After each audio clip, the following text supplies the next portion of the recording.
Look at him. He's just dickered. Just dickered, boys. Son of a bitch. Yo, yo.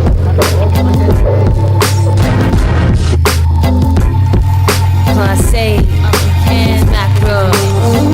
Not connected, not elected to participate. Bouncing down the stems will make your head hurt. Enjoy the takes. Says her whose head burns from hearing horror. Hey, welcome back to stories. Take a Wide. Get This is your friendly neighborhood podcast or whatever. This is episode 214. Episodes are brought to you by DaveLevittPhotography.ca. How many times have I done this, guys? I guess 214 times, but I'll run through it in case this is your first time. Dave Levitt, he is a photographer based in Cambridge here. He's a good friend of mine. He's done websites for me. He's done music videos, namely Guest of Honor and Solitude by Fuck the Facts. Sorry, Guest of Honor by Sabatini. He did Gruber's Thunder Statement. He does really good promos, good live shots. So if you're in Cambridge, around here, 519 area, just get a hold of Dave. Just go to DaveLevittPhotography.ca. Go to his Instagram page and like it and show him some love. He's shown me love since day one.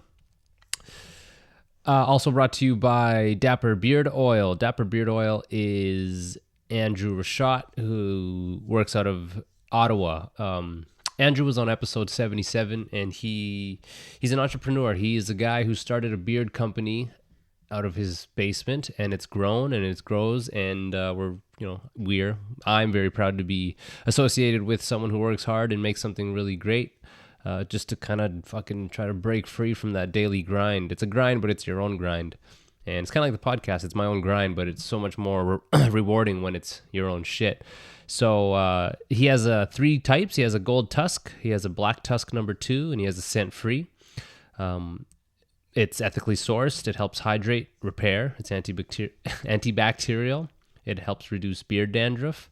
And he's seen some press in some big media outlets like CBC and Huffington Post and GQ. Just go to dapperbeardoil.com. It's actually in the description.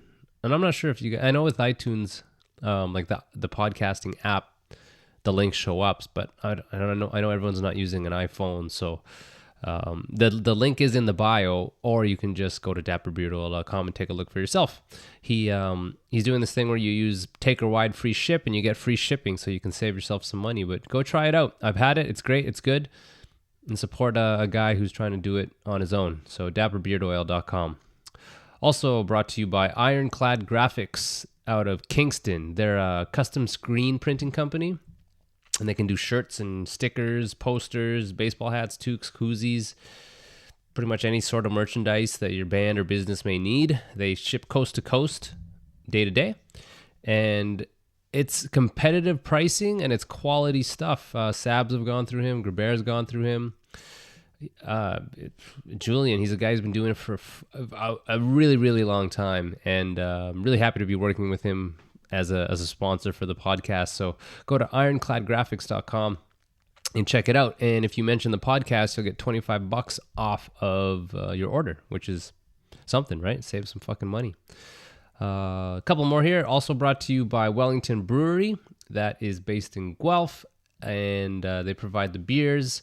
I'll be sipping on a grisette. It's a traditional farmhouse style table beer. I might have had it before on another episode, but it's really good, and they're really rad to support this show.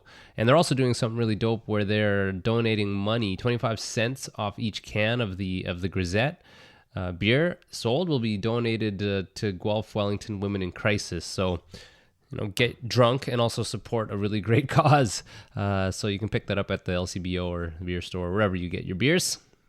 I guess some grocery stores are selling beers now, so I'm not sure if they're in there, but go check it out. The Grisette or the Imperial Stout or the Upside IPA or fucking Hell's Lager, they're all delicious. All love to Wellington Brewery. Just go to wellingtonbrewery.ca to check that out. Now, finally, brought to you also by my man, Kevin Rigo. He is a car salesman out in Kitchener. And Rigo is an old friend. Sorry. Oh, Jesus. He's an old friend. He's one of the first dudes I met when I came to Cambridge. I remember going to go see Slaves on Dope. There was like 6 of us, and he was one of the dudes there. And I've known him forever, man. He honest guy. If you guys are interested in buying a car and you're out in Kitchener, Cambridge, Waterloo area, go see him up. Go hit him up. Go see him. Go hit him up and mention the show and go support him. Or I can't say support. I guess it is support. But if you're looking to buy a used car or a new car, go to Hefner Toyota. It's 3121 King Street East in Kitchener, and go talk to Rigo. I'm sure he'd be stoked to see you guys. I think that's it. So yeah, all love to the sponsors. So much, really fucking appreciate it. Today's episode, I'm talking to Nick Kinnish, or Kinnish, I'm not sure. He plays in Minors from Windsor, and they just released an album not too long ago, Atrophy, out on Holy Roar. I think they're out of the UK. We just played with them a couple of weeks ago in Kitchener, and they crushed, and I'm excited to talk to them about the craft, about they have some upcoming tours coming up, and yeah, just to talk to a rad dude about a rad band. That's it. Take a ride. This is 214 with Nick. Let's see if I can Let get it this rip here. working. Sweet. Wow, this is like the most effortless beginning ever. Usually I run into fucking problems. Technology on our side. Yeah, man. Cheers. Yeah. Cheers, man. Good timing. Yeah, great timing. We've got the cozy on there. Yeah, Viv gave it to me. It says, well, this one doesn't say it, but I have another one that says like world's best dad. It was like a last second Father's Day gift that she just drew on the fucking koozie. Beautiful. Yeah, man. I Sweet. admire that. Yeah, man. So yeah, I'm excited, man, to talk. Like we actually got a pretty good hang in when you were over at the place, because at shows you never get to hang. It was nice. Yeah, shows are not normally a good place to have like real conversations. Yeah, No. for sure. Not at Yeah, all. it was nice. It was It nice was. to kind of spend a morning after a show and chat with people, about normal things. Yeah. Yeah, well, and that's my struggle with this is I don't want to talk too much shop, Like, Yeah. so the fucking where'd the band name come from and all that shit. It's but at the same time, I got to kind of keep it in line with something, but whatever, dude. Yeah, No big deal. yeah, it needs to have a context, but you don't want it to be too tedious. Yeah, definitely. I was thinking about going down to that Windsor Metal Fest or whatever, right? Was that what it was called? And I kind of knew Steve was playing with this band, you guys. And sometimes it happened once, at least I can think of it. You ever heard of Yocha? You ever heard of that band? A couple of people have brought them up to me really recently, actually. You're not the first person even Amazing. this week to talk to me about them. But yeah, like, I'm pretty sure I've checked them out before. So But nice. yeah, I've always heard good things. We played a show with them in Tennessee like years ago, and it was like a house show, and there was a billion bands, and so I just didn't watch all the bands, right? So I missed Right. I missed them, and I feel like the same thing could have happened in Windsor because it was a fest, and Yeah. but I'm glad I didn't miss you guys because it was really just like fucking Christ, you guys crushed really hard that night. It was amazing. It was a good show. Yeah, I felt pretty good about that. I think that was one of the times that we all kind of like looked at each other afterward and were like, yeah, fuck, we Yeah. got this one right. Yeah. Tyson did a really good job fucking with the sound too. Yeah, that place, man, is like we're really lucky to have the beer exchange in Windsor. It's is it new? So 'Cause- close to we're always teetering on the edge of being that town that has no venue. huh. Like so many places kind of tend to fall into that, and then everything just sort of dies. But the beer exchange has been a sort of really steady, continual progression, like into like just a go-to spot now. Like I couldn't even imagine playing anywhere else in Windsor anymore, which sort of seems weird. Have you been but in yeah. Windsor for a long time? Awesome. Sorry? Have you been in Windsor for a long time then? I moved to Windsor. I'd visited a few times before, but I officially moved in April 2011. So it's Okay. it's been a while now. Yeah. So do you remember the Coach and Horses? Because that's where I used to go. Miner's first show was the Coach and Horses. Yeah. Wow. Who I booked it? man, miss that place for sure. Do you remember who booked it? I think it was the band Cellos booked the show. Oh, cool. Those guys, they ran a venue no, sorry, a rehearsal room. The two of them, the drummer and the guitarist, and we started sort of practicing there as a band, and they offered to put us on for our first ever show. And we put cellos in a band called Witches, I think, or Witch or something. Okay. Yeah, man, it was a good spot. It was like the textbook shitty, piss-ridden venue. Oh yeah, one of every those. town. Yeah, one of those places that you kind of have to play. It's like a rite of passage. Yeah, yeah, definitely. And we had some good shows there. Like I saw Ken Mode there. Wow, Full of sweet. Hell. There was some shows I missed. Jucifer played there. Which I can't imagine. No They're kidding. like 400 8x10s in like Jesus. a shoebox. Fuck man. Man, there was some good stuff there. Yeah, for sure. When you so you moved in 2011. Well, I guess I could jump all over the place here, but so you obviously moved from the UK.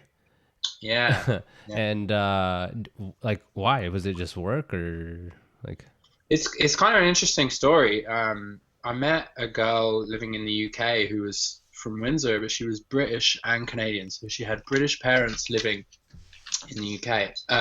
British parents living in Windsor.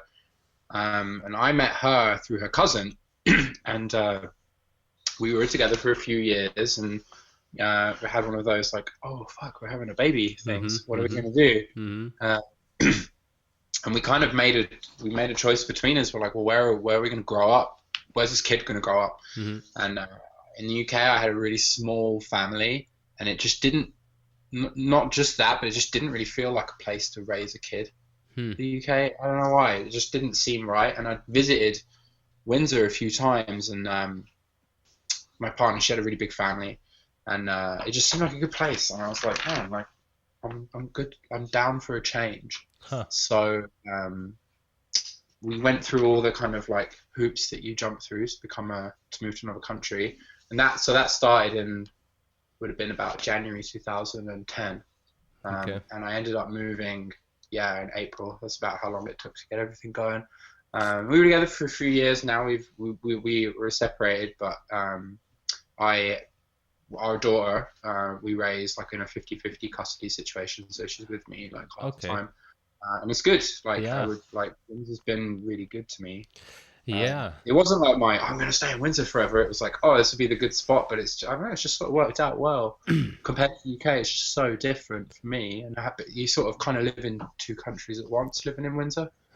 Yeah, very true. Yeah, I could see that for sure. Now, when you started, when you moved, like, it's okay. That was 7 years ago.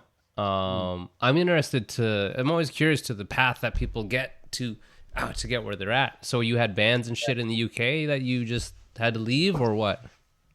Well, I wasn't in a band at that time, I don't think. I had been in a lot of bands, but I've been spending my time as a recording engineer, and I worked at a booking agency, and I was working with a few labels over there that I still communicate with quite a lot. I was working with Holy Raw Records, sort of on a sort of informal basis of like with a few of their bands, and a couple other labels. There was Big Scary Monsters, who were did more sort of like math rock.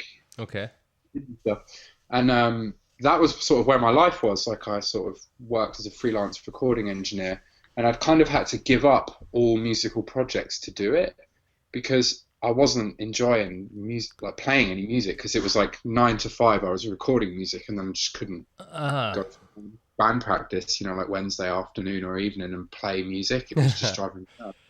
So I stopped and just recorded bands and just worked all the time recording. And then only really when I came to Canada, and I sort of had to kind of not really give up, but sort of not make it my job anymore to record bands. It took a little while, and then I was like, yeah, wouldn't mind playing music again. I guess. But yeah, so I guess that kind of gives an idea of it. Like, I was pretty much a full-time recording engineer, which also can really kill your passion for music. Yeah. Well, it's like it's work, right? And band shit is work too. So I get it, man. Like working to go to work kind of shit. Yeah, definitely. It was and I was finding that I was getting on sort of all the things that I liked about being in a band at the time from recording. Like I was going to, shows and festivals and meeting the people I wanted to do, and it was kind of all the things and I was earning money doing it. So that was Pretty good. For me, I didn't really need a band at that time. I certainly felt that I was creatively being, I was satisfied creatively because I had to impart a lot of what I did onto the records that we were making. So it was good. But when I came here, the funny thing that I sort of found with Windsor, and it was really like, well, maybe Canada in general, I don't know. But how I worked in the UK, I had this deal with a recording studio where I could kind of just use it 9 to 5. And as long as I was done by about 6 o'clock, it had bands rehearsing in the evenings. So I was sort of fine to just work like that. And I had no problem just booking in a band for a week at a time, and they would come and stay at the studio, stay with me. But when I came to Canada, like I wasn't aware of sort of like, especially Windsor, just everyone works in factories and everyone works in shifts. And I couldn't grasp why people couldn't take time off to work in the studio. They were all just like, oh no, I work evenings. And I was like, what? Like, why don't go? Yeah. And they, like, it's so, like, the working dynamic is so different in Canada to the UK. And also like the distance thing, like in the UK, you can work as a recording engineer and you can pretty much get a band from any end of the country to come and record with you because they're about a 5-hour drive away. Yeah, makes sense. Here, like, and that's 60 million people. Here in Canada, it's half that, and 5 hours from here, you're like, yeah, you're playing one. Yeah, that's crazy. Did you start? Sorry, this is the biggest problem with the fucking podcast over Facebook thing. Is there's that fucking delay? Just like we're all trying to get yeah. But so you came here and you had left the recording studio thing, but the Miners was the first band you started here then, basically? Yeah. So me and Sean started. I had a mutual friend who ran a little recording studio in his house, like just in his basement, a real like sort of labor of love. Still a good friend of ours called Nate, and we were I would sort of go and spend time there, and I met Sean. He was drumming in his band at the time. What was his band? They were called Blackheart, and they were like sort of melodic hardcore band, I guess you'd call them. And Sean was drumming in them. And for whatever reason, I remember just saying to Sean, like, do you want to just meet up? And I think I said, like, do you want to just play like coalesce riffs? He was like, yeah, definitely. And we met up and started jamming, and that's within like a few practices we wrote a demo, which was really cool. And that was sort of where Miners came from, I guess. With like that, man, it seems like forever ago that we did that, but it came together very quickly and then took a really long time to actually be like a productive band. Well, I saw that like with the Bandcamp, at least, like I think 2014 was the first release, and I, because I hadn't really heard of you guys when I went down, we did that Metal Fest, and it was a thing where I felt like, oh, these guys just came out of nowhere. And then in looking, I'm like, no, they've been a band for a while. So yeah, it seems like it did take a little while for things to kind of pick up. We would like have a person in the band, and then something would happen to them in their life, or maybe their just passion wasn't really there, and we sort of managed to somehow convince them to do it. And then it would eventually play out that they weren't really interested. So we would have these sort of spurts of being really productive, and me and Sean were always sort of very dedicated and like just gunning forward trying to do stuff, and just constantly hampered by like, oh hey guys, I think I'm going to move to Montreal, and I'm going to do this, and it was really frustrating trying to have a band. But at the same time, I guess the blessing of it was that we did get to sort of refine what we do over a really long period of time without really having to do it very publicly. Yeah, which might sort of explain that kind of. I do like I hear what you're saying. Like we sort of managed to kind of, it just clicked, and a lot of the hard work of being a band was already out of the way because we sort of figured out what we wanted to do without having to sort of like hash it out publicly. Which, that's a good way. What I mean? Yeah, I did. Real way. Yeah, I look at old Grabert videos from when we started, and it's like, ugh, you're working through shit publicly. Yeah, and then so getting Jesse on board, like, so I'm trying to picture. So it's the two of you guys writing stuff. Were you doing vocals? Like, how do you get a vocalist in?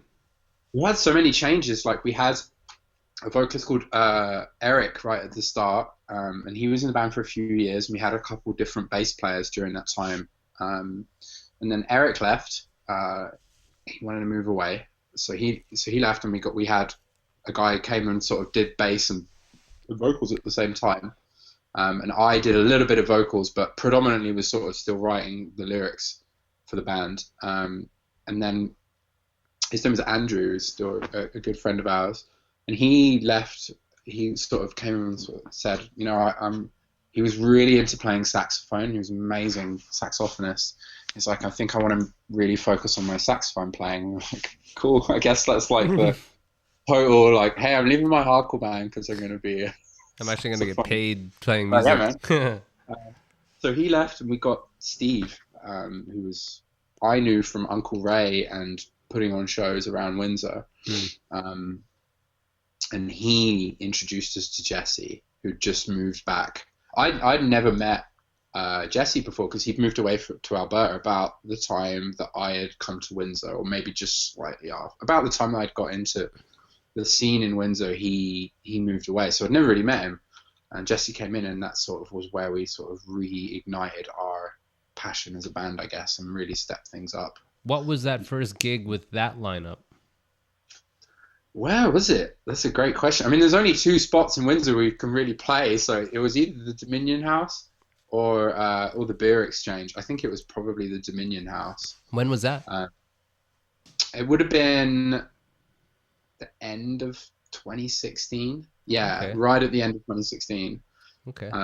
That was probably about the time that we kind of like kicked stuff off again, and shortly after that was when we recorded that record that we have out at the moment. It's been doing really well for us. Oh, the Atrophy one? Yeah, that would have been...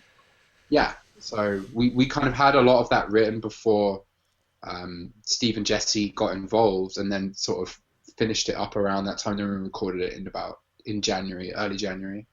It fucking crushes. Like, it was such a treat. Like, I could have missed you guys in Windsor, and I got to see it, and it's like I was thinking about what makes a good band for me. Anyway, you know, like, yeah, the music's... I analyze this endlessly. The music's got to be good, you know? And sometimes in the live setting that falls short, but that's okay. Like, I like bands that on record they sound good, in live they aren't that great, but whatever.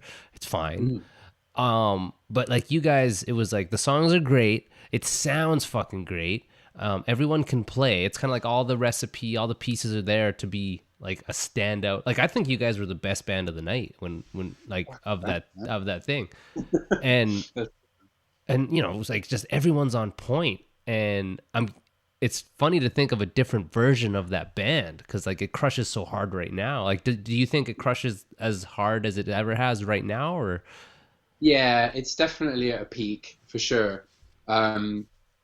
It's always been like a band with like a sole intention to be intense on every front, like 100%. As cheesy and like cliche as like, fucking intense, man. But like, it is the intention, right? To be as loud as you can, as aggressive as you can, and it's catharsis for everyone. So it was, you know, it's always been that way. But I think it's most well represented now with everyone that's involved with it. Yeah, for sure. Especially with Jesse, who's just sort of right at the front of it all. Like Eric we had before he looked like Rivers Como, which was hilarious. He was a nutbag. He would be running around, jumping on everything, screaming in everyone's faces, and it was always super intense.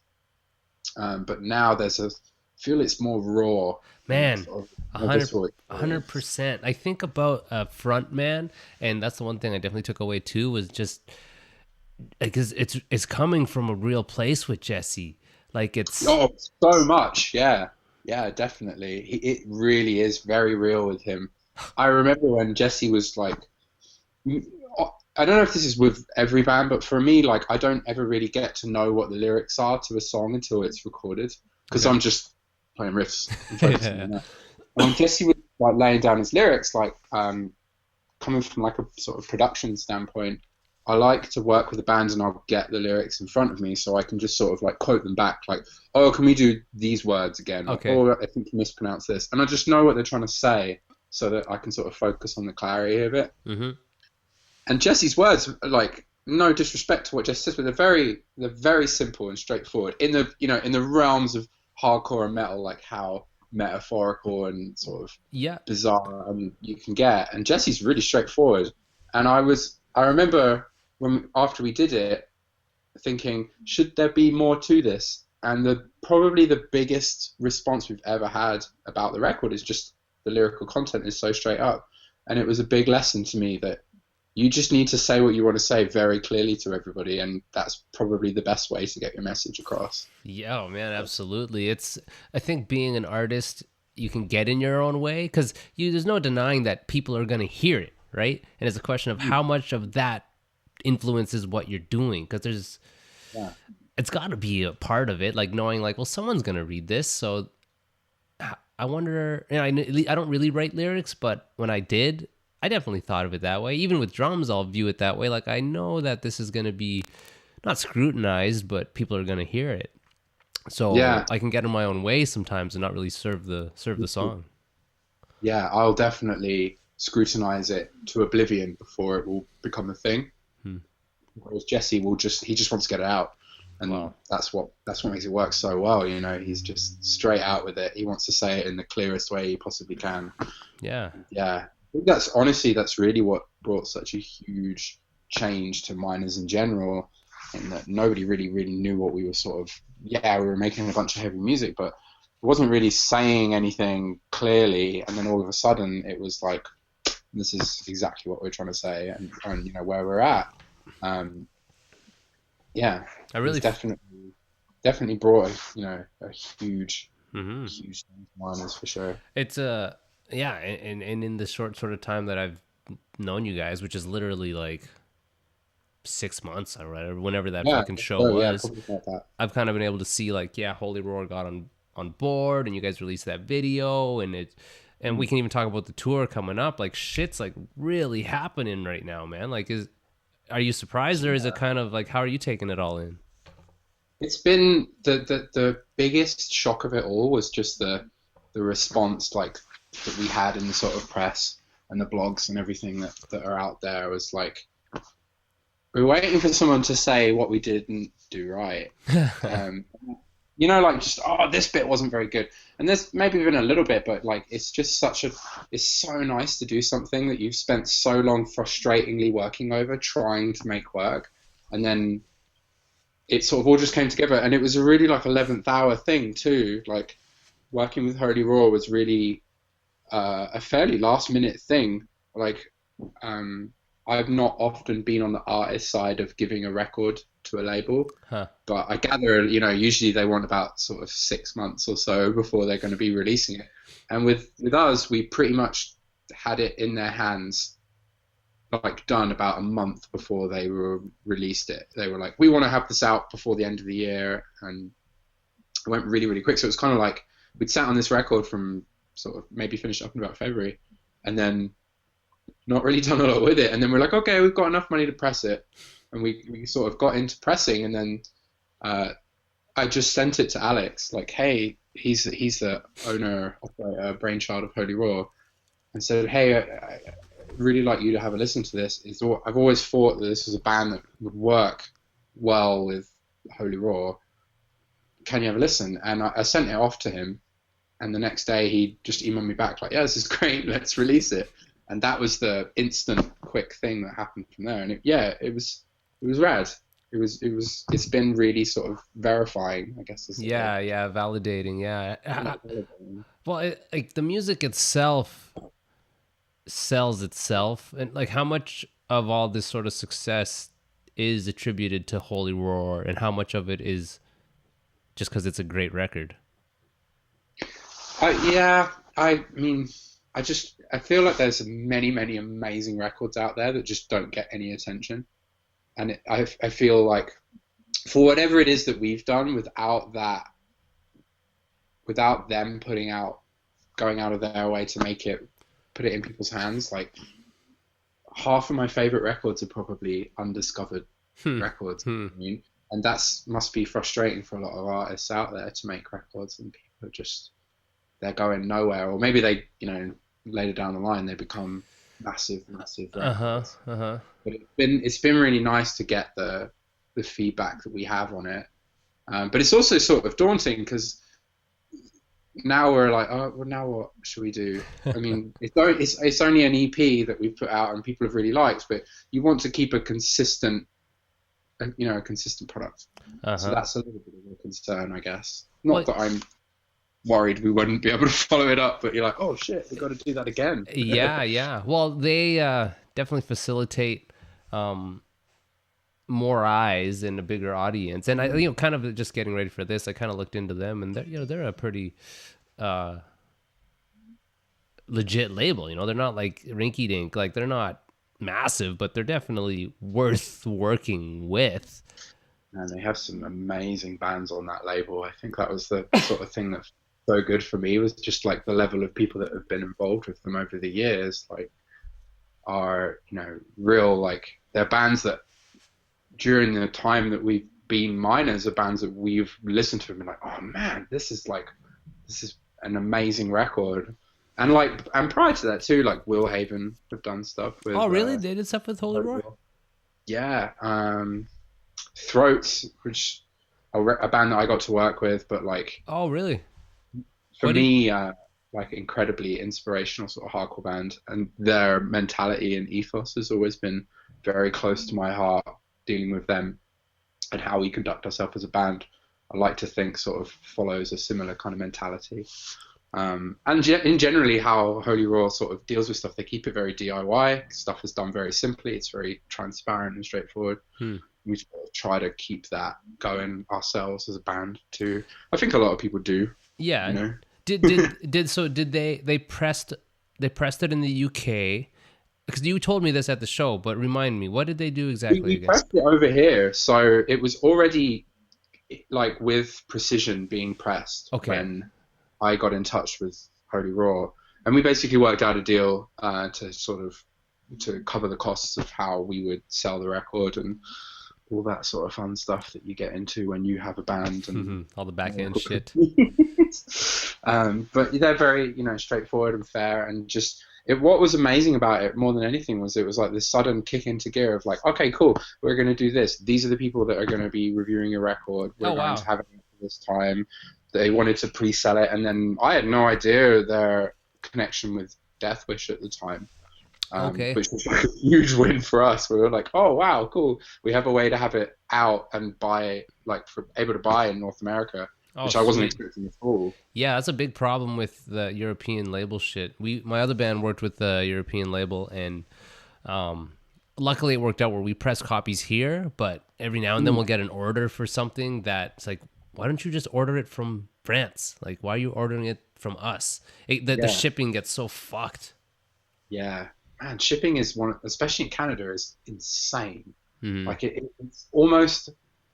It's destructive for bands, and you just can't really sell anything in Canada easily without doubling the cost of getting it out there. I know, it's crazy. Did they do because the video you guys did for what is it, Bone Pointer? Bone Pointer, yeah, the video for that. Did they help with that, or was that just on your end? It was all on our end. I had explained to Alex that I had an idea for making a video for every song. We kind of had this like recurring idea that and we're still sort of working on it. We've been a bit slack on getting them finished up, but there's a video for every song, and they sort of follow a collective narrative that you can kind of piece together and put in your own order. Cool. And see what it means. And Bone Pointer was like, we all felt like between me, Alex, and Justine from Holy Roar, that would be the best song. It wasn't the first video that was done, but we felt it was the best song to lead with. So I suggested that we could have it done pretty quick if they wanted to have a video made for it, and they were like, yeah, get it going. So we got in touch with Andrew from Apsaria, who just made his own video, which was amazing. It was like this like terrifying video of them just playing in this abyss. And I was like, yeah, like it's like black and white, really intense, like 45-second performance video. And I was like, whoever did this needs to get in touch with him. And it turned out to be Andrew from the band himself. So we had him come down to Windsor, and we'd come up with an idea for the video to get going with, and Andrew just made it happen in a weekend. It was awesome. Really, eh? Watching it, it's so sharp. And I thought about the back end part of it where it's like, okay, so they got to find a guy to be the actor, and they got to get the venue, and they got to shoot it. And it's a lot of work, and it looks so good. It's a scary amount of work, and it, as with most things in Miners, it's done by the seat of our pants. Like, it just happened. Like, the actor that we had, his name is Kitu. We filmed it on a Saturday morning, and I found him Thursday night. How'd you find him? I had a friend who works in Sunrise Records, and he was an actor, and I messaged him and I said, would you be up for doing some acting this weekend? I haven't got any money. Please, can you help? And he said, I can't, I'm busy, but I do have a friend who will. Let me get in touch with him. And he messaged me right back and was like, yeah, this guy's down for it. So that was that. And then I'd kind of like figured out where we were going to film the outdoor bit, which is like on Lake St. Clair. And I'd just been there to walk my dog once. I was like, this is a cool spot. So we figured out we were going to go there. So Andrew drove down early on a Saturday morning, and we picked up this guy, and he had no idea what he was going to do. We were just like, it's a music video. And he didn't even know that like I was in the band or anything. He was just crazy. Like, it was so funny. We were like driving out there, and he's like, give me an idea what my character is. And I was like, you're going to be like walking around at the lake with this thing I've made in my basement for you. And I don't really know what it is, but, he was like just straight into it. Like, it was pouring down rain when we got there, and I didn't think it was going to look as metal as it did. Oh man, yeah. It was like this foggy, dark, rainy, like really horrible day. It was just above freezing, so it was just enough to rain and not snow on us. And as soon as one of the first shots you see is him walking with that thing, and he just like got straight into it. He was like, yeah. He was like, do you want me to crawl through these puddles? And we were like, and he was we're like, not paying you. I'm like, I was like seriously dedicated to making a video. But it was like, we had the idea mapped out, so it was really just a case of like, can we get it done before we die freezing to death out on the lake? And we filmed that, and then we came back to my house and filmed that last bit in my bathroom, which still has paint all over the walls. Yeah, I was thinking about that last shot. I'm like, how did they do that last shot? Because it's messy. I took the shower head off of my shower and filled it with black paint. And then he stood there in front of it, trying not to blink. And I turned the water on so the pressure would spray the water in his face. And we did a test, and we filmed that as well. And then we did, and it worked. And we really didn't know it was going to work until that last second. And then we did another one, and that's the one that's in the video. It was all like I say, very seat of our pants. Like, the thing that he drags through the sort of wooded area, I didn't know what to make, but I knew that I wanted it to be like this black thing that was going to fizz in the water and sort of fall apart. And I went to Bulk Barn and made a giant bath bomb. Okay. Yeah. And like food dye, and wrapped it up in some old clothes, and made this sort of really like sinister, scary thing. Like, my poor girlfriend was really worried about what I was doing. Finding some guy and fucking not paying him to go drag your weird thing in the woods. Really odd.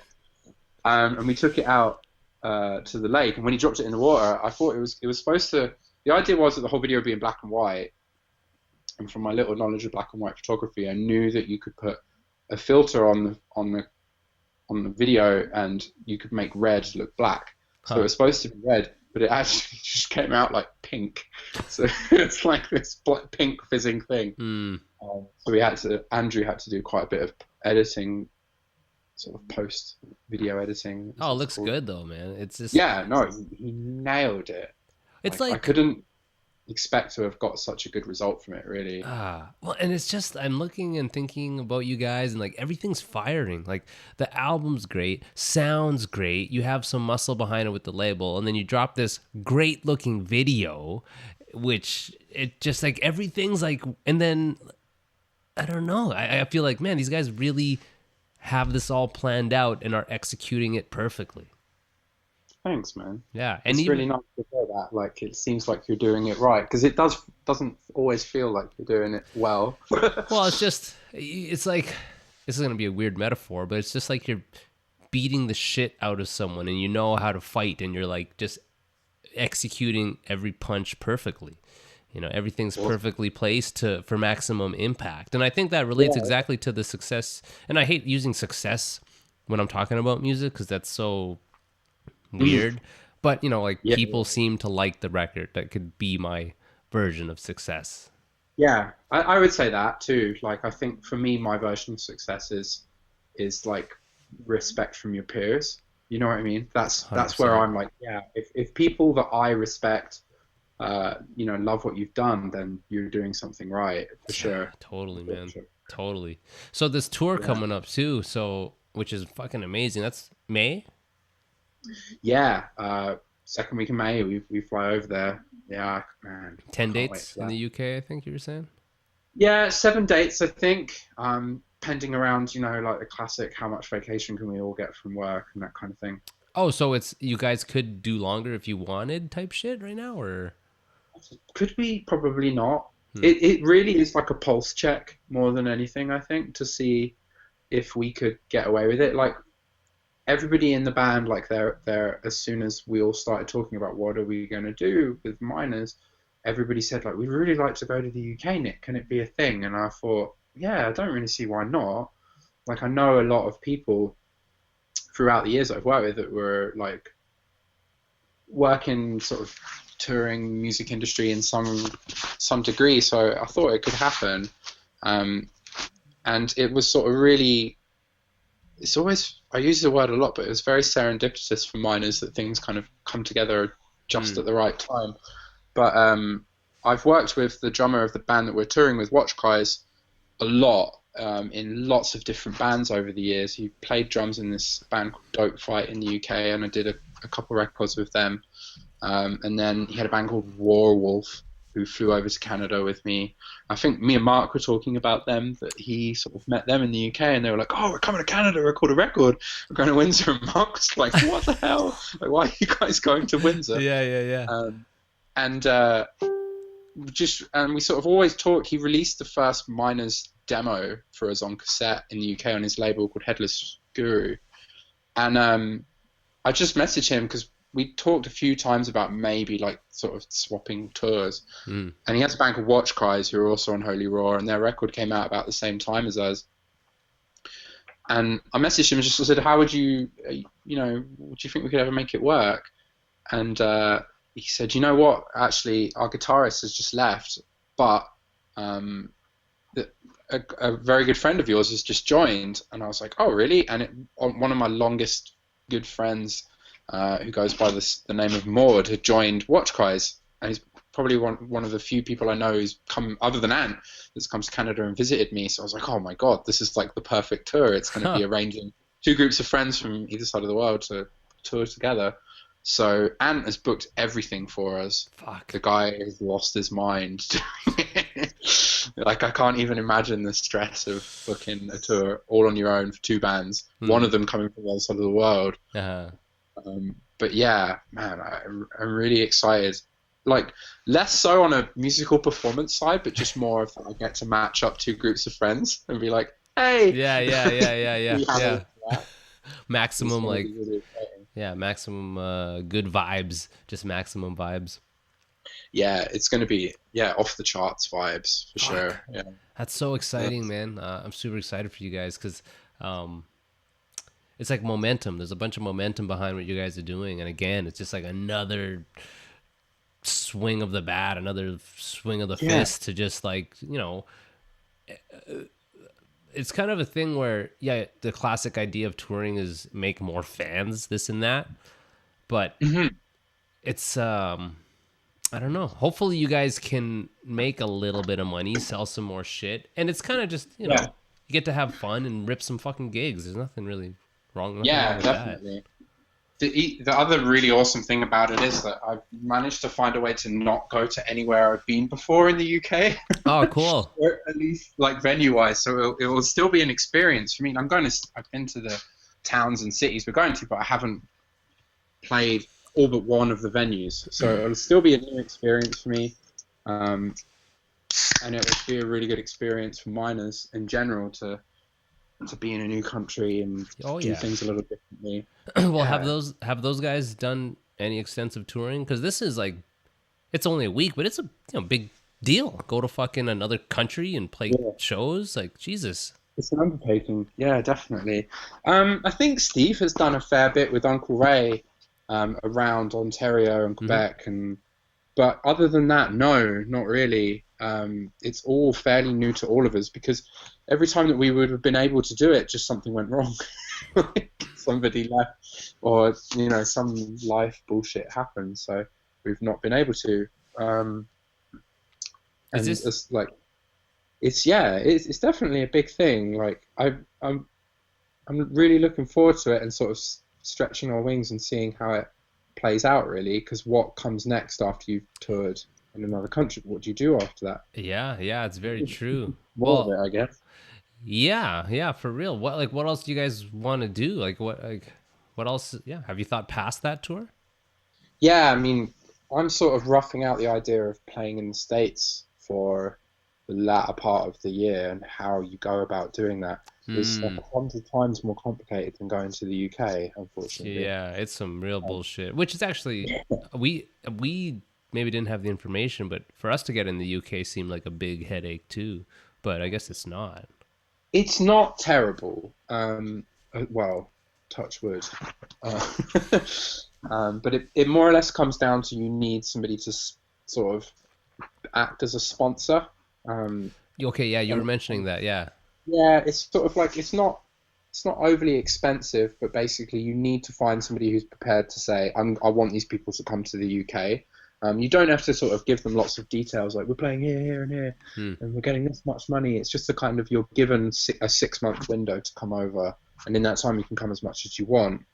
And that's pretty much it. As far as I know, like, I'm sure there's a good chance that something could go wrong with that. And maybe I shouldn't speak to it too much. But I think you're right. It seems pretty easy. It's actually really easy to come to Canada. I thought it would be harder, but it's really simple for bands to just come over. Yeah. From the UK even. Yeah, when I had bands before, they would lie and just like bring nothing, and they could have totally just brought everything, and it would have been fine. Yeah, it's super odd how the scale is so much different. Like, we fucking pay tons of money, and even still don't really claim our merch, and then the Americans can literally just kind of like, yeah, we're going to play a couple of gigs, and that's really it. It's annoying. It does make you wonder why for some countries it's so difficult for them to comprehend. I don't know, man. It's really annoying. Yeah, it's definitely a battle for, to getting into the States. And it's such a contentious issue for us, because being in Windsor, going to Toronto, is sort of 3.5, 4 hours. Yep. Or we could be in Michigan and we could play to 10 million people living in Michigan. But to getting into the country is just such a massive undertaking. Yeah. Well, to me, it almost makes more sense to build your base in Europe. Like, if you're going to go to Europe, at least mainland Europe, you get treated really well. And you can, if you're going to lose that money, you might as well fucking go have a better time in Europe than you would in the States. You will. Yeah, that's true. It's funny you say that. I remember kind of half of my inspiration for trying to do shows in the UK was going back to the band that I worked with a bit called Throats. They would tour like a few times with Trash Talk, and Trash Talk would come over to the UK. And also, I worked with a band called Johnny Truant. Oh, shit, I remember those guys. Yeah, man, I did a record with those guys. I did their last record. Oh, wow, that's crazy. Yeah. Oh, shit, I hadn't heard that name in a long time. Yeah, that was a while ago, like 2008. Yeah. It was a long time. But Cancer Bats would come over to the UK a lot. and they would do multiple UK tours in a year. And I remember talking to both of those bands, and maybe not directly, like talking to someone who was involved with it and say, why do they come over so much? And they would say that same thing, like, oh, it's so easy to tour the UK, like, every city's an hour apart and there's tons of people. If you're in the States or Canada, like, it's these huge drives, could be a lot of money, it's hard to get in and out of other countries. Like, once you land in Europe, you're good to go, get treated pretty well. Yeah. In general.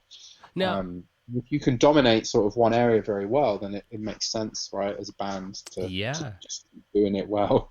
Yeah, it's almost like a win-win to if you're at a level where you can actually make money. Like, I assume when Cancer Bats did Europe, they would make money, and kind of the not how do I put this? Like the culture and just to be in a different sort of place is exciting. It's kind of exotic. Yeah, it's a huge experience. Yeah, right? So why not? Here I'm curious about this. Where in the UK, are promoters feeding and housing bands? Because I know in the mainland that's a staple, and I know when we did the UK that wasn't really the case. But is it, or what? Like you'd probably know better than me. It's a crapshoot for sure. I'm trying to think of. I didn't do masses of touring when I lived in the UK, because by the time I sort of got in the position I was ready to do it, I was so busy recording that I kind of had to step away from it. I played in this band called the James Cleaver Quintet, and they went on to do a lot of really good stuff, and I sort of had to walk away from it before it really turned into that. But I remember playing some venues, and we would show up, and there would be loads of really hospitable people and food, and sometimes we'd turn up and there would be like a metal tray with cheese sandwiches in, and a scary guy who wanted us to stay at his house. And Man, I got stories and stories about sketchy places in the States we've stayed at. Real fucking... I can't even imagine, man. I think that's something I actually, until this very moment, I hadn't really considered, that touring in the States has a whole new set of dangers that I've not been privy to until now. I'd call them just exciting nights sometimes. Yeah. It's like everywhere though. But it is a thing that's in Canada and in the States, like even in the UK, they don't generally feed bands or house bands, and even in the shittiest, poorest Eastern Bloc type countries, they feed you. And it's funny because I remember we played in Hungary, and it's so standard to be treated fairly well that I remember our driver complaining about the food and where we were staying, because to them it's not a luxury, it's expected. So when it's subpar, like, it was so odd. It's like, oh, you're upset about this? Like, I'm pretty stoked. This is a meal. We never get this. I'm interested to know what the standard was that it wasn't good. He had said when we were rolling up, he was like, I bet you they're just going to make some soup. And we got there and we had some soup, but there weren't enough bowls for everybody. So you kind of had to wait, and weren't enough utensils. And he was just kind of like, it's so like mismatch. And I don't know. It was just a funny observation, because it was to me just like, oh, like you get this all. We never get this, man. We're happy to eat this shitty soup. You don't get that in Canada. Not the standard in the UK, for sure. No. That's, venues that I remember being known for, they would like have a veggie platter ready for you and some hummus and Doritos and that, case of beer. But it's not, I wouldn't say it's a standard to my knowledge. In any level of touring I did, it was always pretty, you got what was there for you, and that was pretty much it, and not a lot else. Yeah. I think you guys will like have fun because you're not at the point where you're young and your band sucks and you're touring and you're eating shit. Like, you're kind of poised to succeed. Like, your band rips, you have someone taking care of it. There's like steps. It's almost like how you incubated the band before you were doing shows and crushing. Like, you guys have incubated, and you're at a level where you should hopefully be able to tour and have a good time and not totally eat dog shit. You know what I'm saying? Yeah. Like, you're set up to win. There comes a little bit of, when you're a little bit more mature, like being a musician in your 30s, you're a little bit less acceptable to bullshit. So, hopefully it's going to work out that way. That we Yeah. won't be living like shit. But I'm totally open to that. I have no problem living like a scumbag at any point. Little bits of it, little bits of it at a time. Yeah. I've been talking to the guys that are like, what are we going to be doing in the UK? Where are we going to be eating? And I'm like, we're going to eat shitty Weatherspoons breakfasts.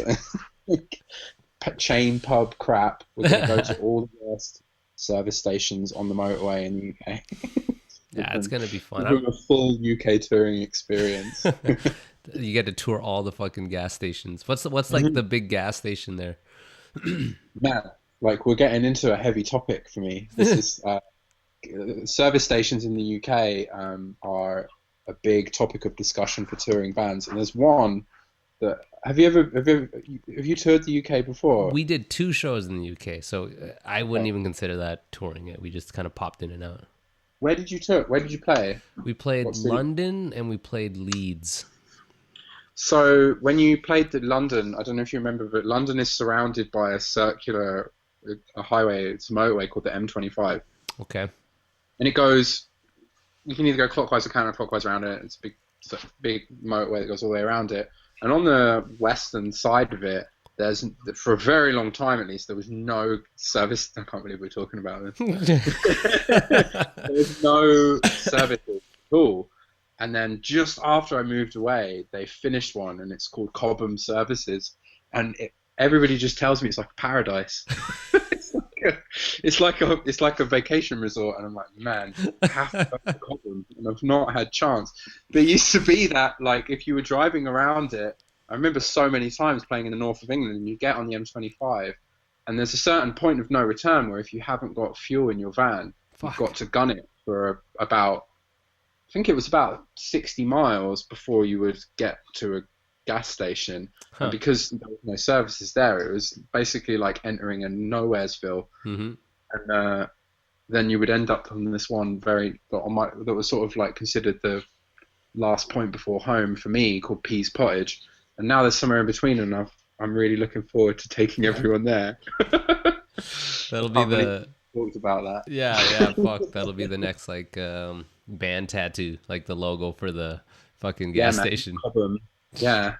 And it's so funny, like even people like rave about it on like sort of UK touring, like tour driver like forums on Facebook. People are like, Cobham's got a Nando's now. People go crazy about it.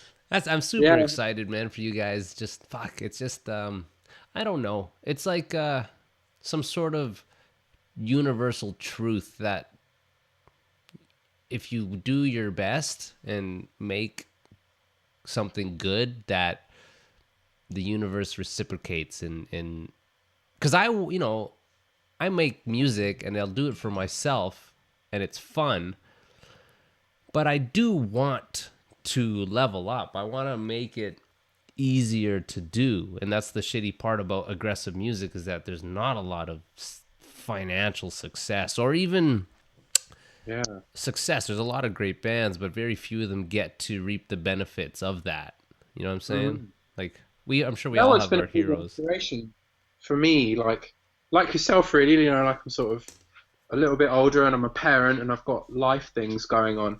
And I think one of the main things that really sort of inspired miners to not just sort of go, well, we can't really be a band because we've got all these things going on, was bands like Nails and Baptists as well. And they were like more mature guys and they've got their lives going on, and they were quite open that, we're not like a massive tour in the world band. We do it with purpose.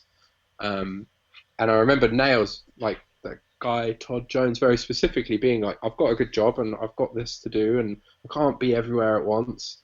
But I'll do Nails and I'll do it with a purpose. And that was quite an inspiration for me to think, well, I'm going to do mine that way. Like I'm going to dedicate some time to it, and when I do it, it's just going to be absolutely done as best it can be. We won't sort of endlessly book tours that might not be worthwhile. Not to say that sort of any live performance isn't worthwhile to some extent, but on a financial and sort of life balance way, you've got to think about it sensibly if you're going to sustain it without just burning out horribly. Totally, man. Especially as we're getting older. That way, for sure, let's just make sure if we do it as best we can, and it's not going to kill us Yeah. Keep going like that. Yeah, man. Yeah, it's I think you have to get to that headspace as you get older, because fuck burning out. Like, why ruin something that's really great if you don't have to? Yeah, yeah, definitely. I don't think that could have happened that way maybe even 10 years ago. You can, to an extent now, get away with being a band that is sort of recognized and, tries to engage their fan base as much as they can without going out on the road 300 dates a year. Like, Yeah, that's more of a thing now, which is cool. it is, man. It's great that you can have the best of both worlds. I feel really lucky right now where, Grabert released that record and people seem to dig it. But then at the same time, like, I got a stable home life and I'm not stressing over either. I'm not worried about where the band's at, and I'm not, worried that I'm fucking my family life over. It's good. Yeah. It's a good balance right now. Balance is important. Yeah, definitely. Mm-hmm. I wish being in a like absurdly heavy hardcore band could be a living. Like, don't get me wrong, but I make no bones about it that I'm very aware it isn't. But I wonder. Sorry? You go ahead there. Sorry. Even the bands that I know that have done really well, that, like, they've made immeasurable sacrifice to do it. Like, very early on in their career, I worked with a band from my hometown called Architects, who are massive now. Oh, okay. Yeah. Wow. Those guys are huge. Yeah, like, unbelievably big band. But at the time, I actually recorded a cover of a UK hardcore band with them for a day at the studio I worked with, and they were doing well. They'd released a couple of records. People really liked them. They were just about to go and record this record that kind of really made them, I guess, as a well-known metal band. But even then, it was clear the amount of sacrifice. And they were young. They were probably 19, maybe 18 or 19 at the time. And they'd already given up a lot of their lives in order to be able to do that. And even to this day, like, I can't even begin to imagine what it's taken for them to continue that and work that hard. And I don't know if I don't think I'm that kind of person. Dude, I love music. It's really hard, man. Sure. I've got endless respect for people who have done that from day one. I was thinking that exact thing, that I almost never really want my band to blow up too much, because as awesome as it seems, and it's easy for me because, like, I just as simple as, like, I want to be around for my kid. Like, yeah. It's That changes everything. Yeah, the kid thing. Yeah, it just ends there. But luckily, I'm not in a position where I have to give up the music stuff. I have both. I jam when I need to and tour when I need to. Because I couldn't imagine, like, I have buddies who are like 8 months of the year touring. No fucking way. No way. Yeah. Like, even if I had nothing, I don't even know if I'd want that. No, yeah. I don't know if I could truly. Or maybe it'd be fucking awesome. Wonderful. Yeah, maybe in maybe a way to say, I can just go. Yeah, let's just go, man. Let's just be a vagabond. I'm too much of a control freak to allow that to happen. I'm curious, because you have that background in recording, because I didn't really know that, and when I saw you guys crushed, but, like, you're kind of tuned in, your sound. It sounds great on the record and live, but I'm more curious live, like, how much work goes into how you guys sound live? That's a really good question. It has grown out of that. It's not, we don't consciously think about that live sound as much as I would like to say we do. It is just a selection of things that worked out very well. Honestly, I have always thought that the key thing that makes Minus sound the way it does is Sean's drumming. Like, Sean is the loudest and hardest drummer I've ever been able to stay in a room with. Like, man, the guy's just insane. Yeah. And that's why I wanted to do a band with him. Like, I've never heard someone hit so loud so consistently for so long. And as a recording engineer, that's what you look for, right? You look for the guy who can hit the snare in the same 2 inches of it, right in the center as hard as they can, all the way through a track. And that's how Sean drums. Like, he's just super, super hard. Huh. And I've just always felt that as long as there's so many records, man, that like are based around a great drum sound. And I felt as long as you have a good drummer and a good drum sound, you've got a good band. Like, I remember when I was in school, studying music, and we listened to the first Deftones record. Huh. And if you break that record down, like musically, the recording, like other than the drums, is fucking awful. Like, the guitar sound is really bad. Yeah. And the vocals are really like sort of phasey, fuzzy sounds, but the drum sounds really hard and massive, and that's what makes a good record. Huh. And I've sort of adopted that principle with Sean. That we used to always try and play with Sean right at the front of the show and balance ourselves around that sound. And then just always trying to be as real and upfront as you possibly can. And being as loud as you can. I don't know. It works. It works, yeah, man. It works for whatever you guys are doing. Shit. Yeah, there's no band that I've ever seen and gone, oh man, I wish that was a bit quieter. Like, I just don't look at it like that. Well, I've always wanted to be super intense, you know? That being said, I'm curious to what your favorite sounding heavy record is. Oh man. I go between a few different concepts of what I really like a good heavy sound to be. I'm trying to think. There's some like classic go-tos that are always on my mind of what a great heavy record sounds like. Like Jane Doe is like your classic. Mm-hmm. This is what an amazing real heavy record should sound like. You know, it feels like you're watching a band, and it feels really in your face. It's sort of but still very unique. But I think it has to take you to a place too, you know what I mean, that maybe isn't always real. And I like the thought of a heightened reality in a heavy record. Honestly, one of my favorite heavy records is Rudiment's Mutilation by Full of Hell. Huh. It has this like really expansive reverb on the vocals, and it just sounds so dark, man. And I think records have got to sort of take you to a place a little bit. And that record does that for me. And that was kind of the idea with the Miners record too, that it has to feel like a whole experience, not a bunch of songs put together. You know what I mean? Yeah. Well, fuck, man. But don't get me wrong, I also love like really over the top produced, over sampled drum sounds too.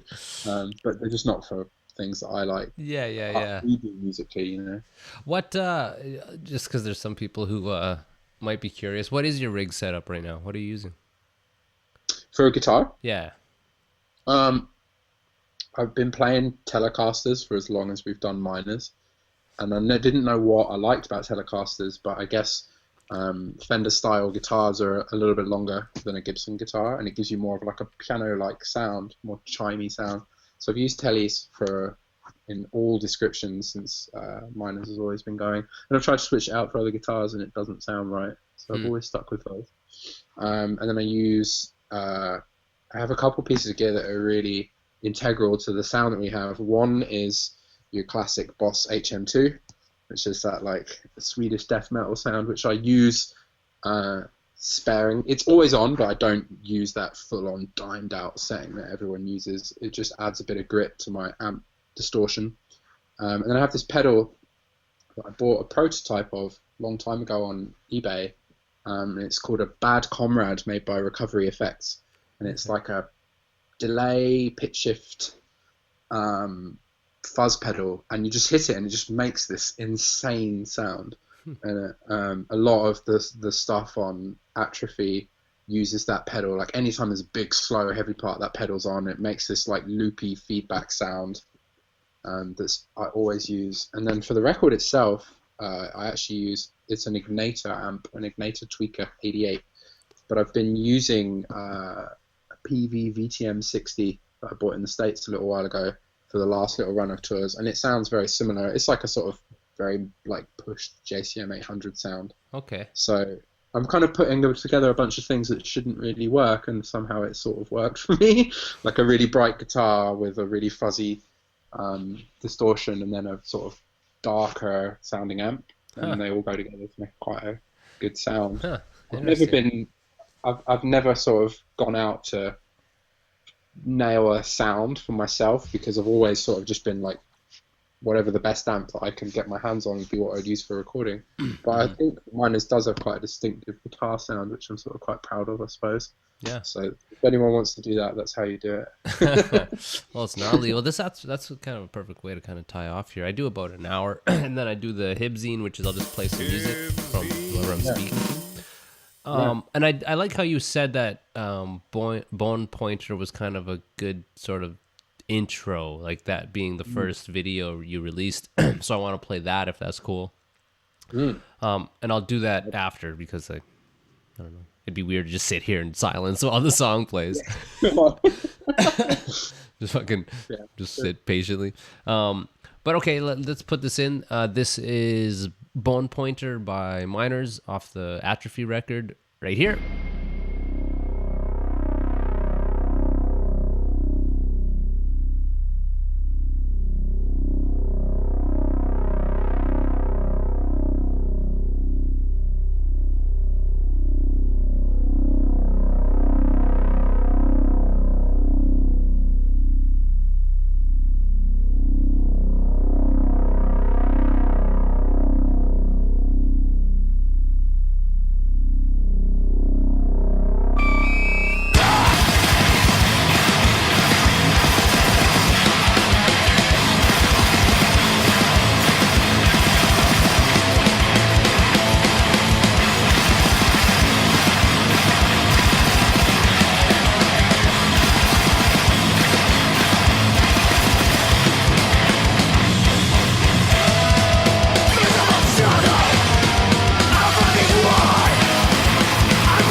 Was that yeah, I don't know, shit, it's so funny, man. I do so many, like you're episode 214, and I do questions. I write a lot of questions, and I generally never get to them.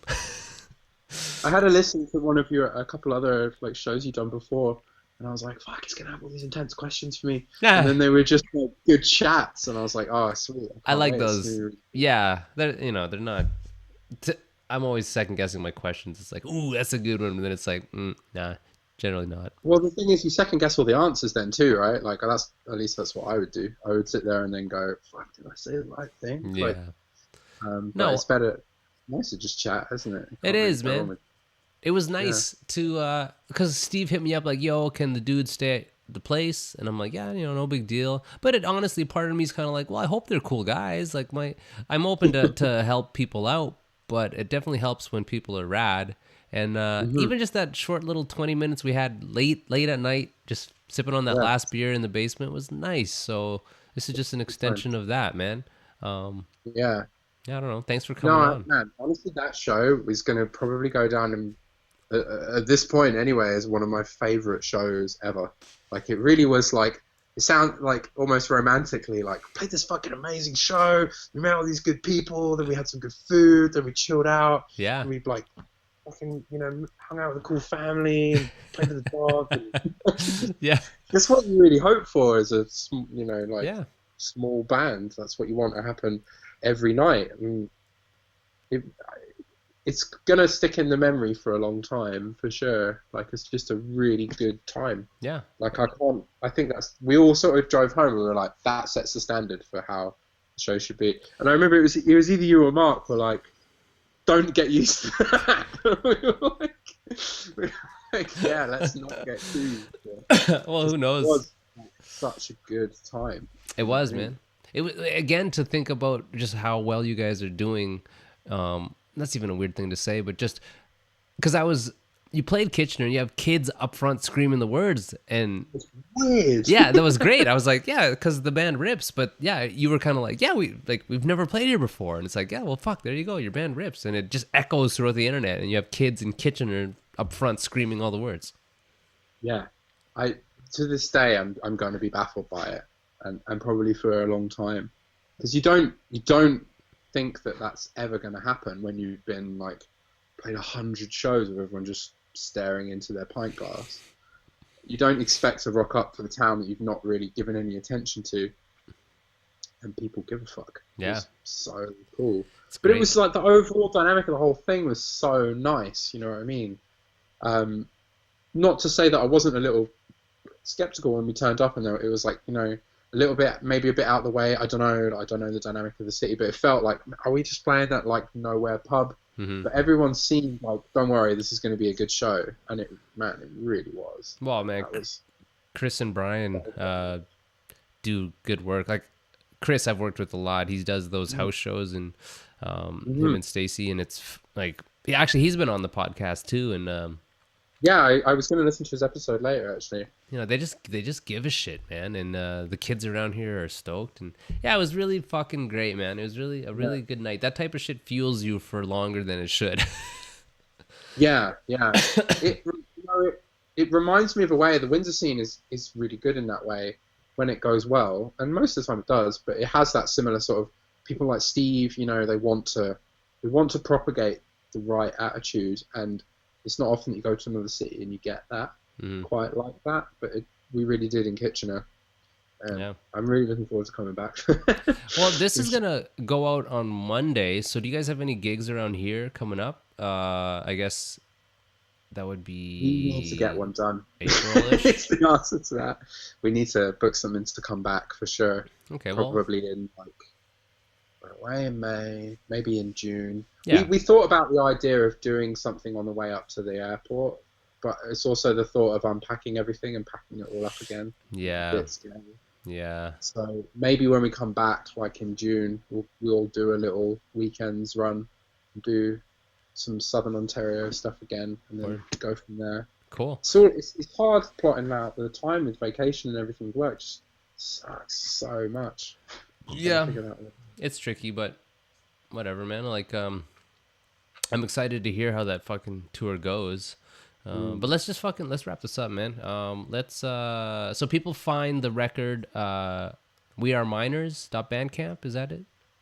Yeah, weareminers.bandcamp.com. The funny thing with that, I was just thinking about this the other day, there's another band out there called Miners. And they had like miners.bandcamp.com, so we just were like, well, weareminers.bandcamp.com. So that's the page on there. You can listen to Atrophy. You can listen to the stuff we've done before too, and I believe the older stuff is free to download now as well. Cool. Which would be awesome.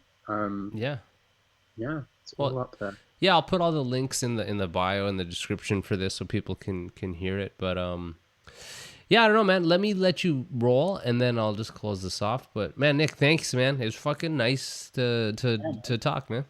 It was good to chat, and I guess I get to see you this weekend, right? Because you're down That's in the right. city. Yeah, that's right. I'll bring all my dank weed. Yeah, excellent. Much down. All right, yeah, I'm excited, man. Shit, maybe we'll get burritos or something. Yeah, absolutely. Thanks so much for having me, man. I appreciate it. Thank you, dude. Thank you. This will go up Monday, and I'll just tag you in it, so you'll see it. It's good, dude. Okay. Take it easy, man. Okay. Good night, buddy. Peace, buddy. Good night. All right. Fucking A. Maybe I think I'm gonna try to do it that way, where I let them go and then not make them sit through my adverts. But yeah, fucking miners rip so hard. Rad dudes. It's exciting. It's like inspiring to get to play gigs with those guys and know that I don't know. They're making really great music. I'm always inspired by great music. But yeah, this is Take Her Wide 214 with Nick. All love to the sponsors. Let me rip through them real quick. We have Kevin Rigo at Hefner Toyota out in Kitchener. Go see him. DapperBeardOil.com. Use the promo code TakeHerWide free shipping on your beard oil. Make your beard smell great. Also, Ironclad Graphics in Kingston for silk screening needs. They do great work. Mention the podcast and you'll get $25 off your order.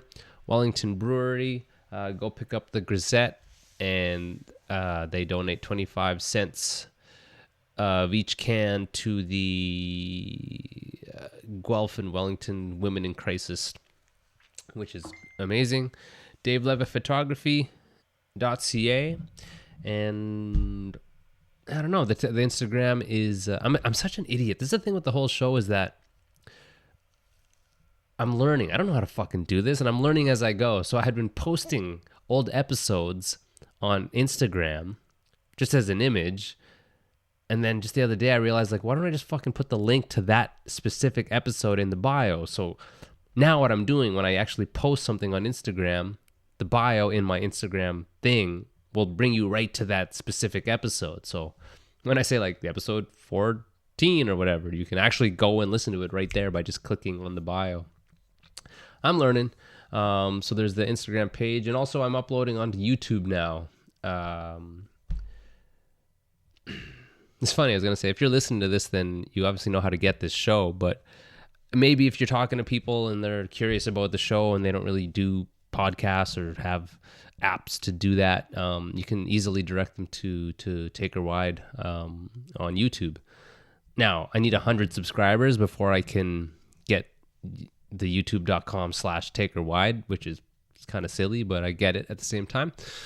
So they'll be on there, and what the fuck else? I don't know.